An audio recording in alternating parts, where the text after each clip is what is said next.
बच्चों, let's read this question. The question says 5 moles of A, 6 moles of Z are mixed together with sufficient amount of C to finally produce F.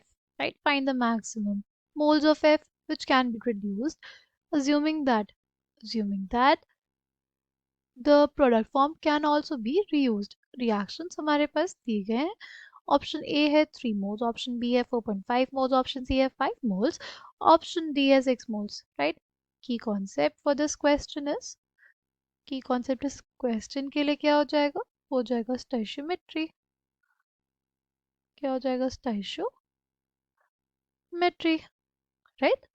हमारे पास है a plus 2z gives us b. a plus 2z gives us b. यानी 1 mole of a reacts with 2 moles of z. Right. अगर हमारे पास 5 moles of a दिया हुआ है, 5 moles of a है, तो वो कितने moles of z के साथ रिएक्ट करेगा? 2 into 5 moles of z. But क्या इतने moles of z हमारे पास हैं? 10 moles of z है क्या? नहीं, हमारे पास 10 moles of z नहीं है. हमारे पास सिर्फ 6 moles of z है. इसलिए z हमारा क्या हो जाएगा? Limiting reagent. और फिर हम उसके अकॉर्डिंग ही देखेंगे कि चीज़ें हमारे पास कैसे वर्कआउट करेगी, रिएक्शन कैसे वर्कआउट करेगा. ठीक है. तो अब हम पहले देख रहे थे कि 1 mole of A 2 moles of Z के साथ इंटरैक्ट कर रहा है. ठीक है. मैसेज लिखेंगे अब 2 मोल्स ऑफ जेड रिएक्ट कर रहा है कितने के साथ? 1 मोल ऑफ ए के साथ. राइट. 1 मोल ऑफ जेड जो होगा वो रिएक्ट करेगा 1/2 मोल्स ऑफ ए के साथ. और अगर 6 मोल्स ऑफ जेड है, 6 मोल्स ऑफ जेड है, तो वो रिएक्ट करेगा 1/2 इंटू 6 मोल्स ऑफ ए के साथ, which gives us कितने moles of A? 3 moles of A. ठीक है. बचे कितने moles of A? Remaining moles of A total कितने थे? 5. 5 में से 3 माइनस कर दे, 2 मोल्स अभी भी बचे होंगे हमारे पास. ठीक है. ये 3 मोल्स ही रिएक्ट कर रहे हैं. अच्छा. अब अगर देखें तो 2 मोल्स ऑफ जेड से हमें 1 मोल भी मिल रहा था. 2 मोल्स ऑफ जेड से हमें 1 मोल भी मिल रहा था. 1 मोल ऑफ जेड से हमें मिलेगा क्या? 1/2 मोल ऑफ बी. ठीक. 6 मोल्स जेड से 6 मोल्स ऑफ जेड से मिलेगा 3 मोल्स ऑफ बी. ठीक है. 3 मोल्स ऑफ बी मिला तो हमारे पास 3 मोल्स ऑफ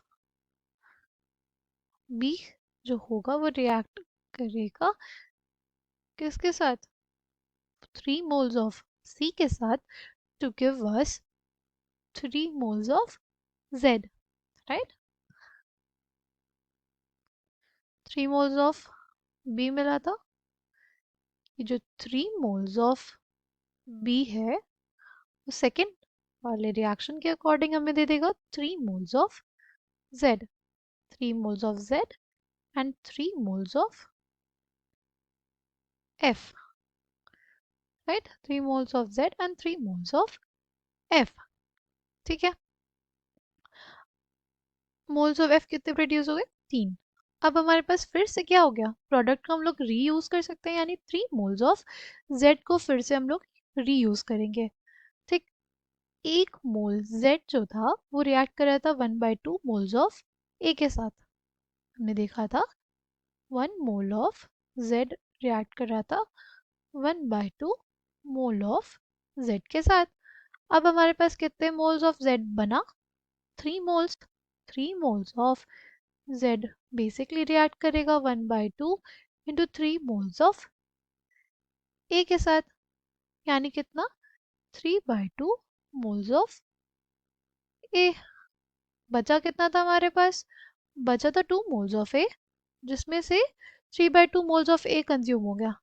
अभी हमारे पास कितना बचेगा, रिमेनिंग मोल्स ऑफ ए क्या हो जाएगा, 2 moles था उसमें से 1.5, 3/2 मतलब 1.5 मोल्स कंज्यूम हो गया, तो बचा कितना 0.5 मोल ऑफ ए अभी भी हमारे पास बचा हुआ है। ठीक, अब अगर 3 moles ऑफ जेड रिएक्शन कर रहा है तो हमारे पास 3 moles ऑफ जेड हमें क्या दे देगा, 3/2 moles ऑफ बी दे देगा। एंड क्योंकि 1 mole ऑफ जेड दे रहा था 1/2 moles ऑफ बी, तो 3 moles ऑफ जेड हमें दे देगा 3/2 moles ऑफ बी, राइट, यानी 1.5 moles ऑफ बी आया हमारे पास। ये 1.5 moles of B second reaction के according 1.5 moles of B 1.5 moles of C के साथ रिएक्ट करेगा और 1.5 moles ऑफ जेड और क्या बना लेगा 1.5 moles ऑफ एफ। तो पहले हमारे पास एफ कितना बना था, पहले हमारे पास एफ बना था 3 moles, राइट। और फिर अगर ये वाली रिएक्शन होगी, ठीक है, तो हमारे पास 1.5 मोल्स ऑफ बी से 1.5 मोल्स ऑफ एफ बनेगा। 1.5 मोल्स ऑफ बी से हमारे पास क्या बनेगा, 1.5 moles of Z and 1.5 moles of F. ठीक, तो एफ हमारे पास टोटल कितना बन गया, इसको लिख लेते हैं। पहले बना था 3 मोल्स और फिर बना था 1.5 मोल्स, अभी तक 4.5 मोल्स ऑफ एफ बन चुका है हमारे पास इस रिएक्शन में। ठीक है, अब क्या है, 1.5 मोल्स ऑफ जेड फिर से बन गया, 1.5 मोल्स ऑफ जेड फिर से बन गया, तो क्या होगा 1.5 मोल्स ऑफ जेड बना है हमारे पास। तो 1 mole of Z basically react कर रहा था 1/2 मोल्स ऑफ ए के साथ। 1 mole of Z basically interact कर रहा था किसके साथ, 1/2 मोल्स ऑफ ए के साथ। ठीक, 1 मोल ऑफ जेड रिएक्ट कर रहा था 1/2 मोल्स ऑफ ए के साथ। ठीक, तो 1.5 मोल्स ऑफ जेड रिएक्ट करेगा 1/2 इंटू 1.5 मोल्स ऑफ ए के साथ, which is equals to 0.75 moles of A. But हमारे पास ए रिमेनिंग जो है वो कितना है, 0.5 ही मोल्स है, यानी इस बार क्या होगा, ए हमारा लिमिटिंग रिएजेंट हो जाएगा।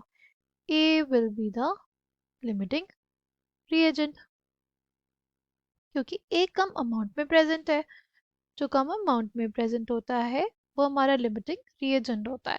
ए लिमिटिंग रिएजेंट हो गया, तो क्या होगा, हमारे पास कितना है 0.5 मोल्स ऑफ ए है, राइट, 0.5 मोल्स ऑफ ए है। 1 मोल ए जो था हमारे पास किसे रिएक्ट कर रहा था, 2 मोल्स ऑफ जेड के साथ। 1 मोल ए रिएक्ट कर रहा था किसके साथ, 2 मोल ऑफ जेड के साथ। अब हमारे पास सिर्फ 0.5 मोल ऑफ ए है जो रिएक्ट किसके साथ करेगा, 0.5 इंटू 2 यानी 1 मोल ऑफ जेड के साथ।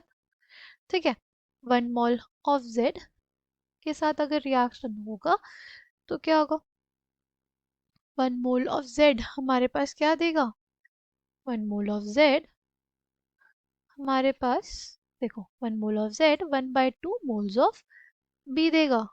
1 mole of Z 1/2 moles of B देगा।